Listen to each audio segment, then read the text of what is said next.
Most people think forgiveness is about saying it's okay or letting someone off the hook. But forgiveness isn't about them, it's about you. It's about energetic liberation. Because when you hold on to resentment, blame, pain, you're not punishing them. You're punishing your nervous system, your vibration, and your ability to manifest the life that you want.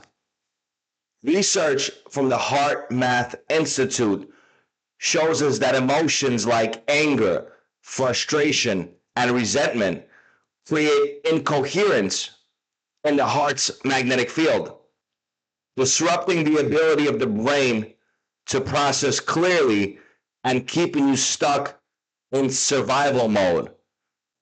This branch of science is known as neurocardiology. Your emotions literally affect your electromagnetic field. Forgiveness isn't spiritual fluff, it's neurological and energetic reset. You see, when you forgive, you release the emotional charge and your heart becomes coherent again. That coherence is what allows new possibilities to flow into your life. Forgiveness isn't weakness, it's inner alignment with the desired reality. In other words, forgiveness is a declaration of stopping the past from dictating your current frequency. It's choosing to prioritize your future over your pain.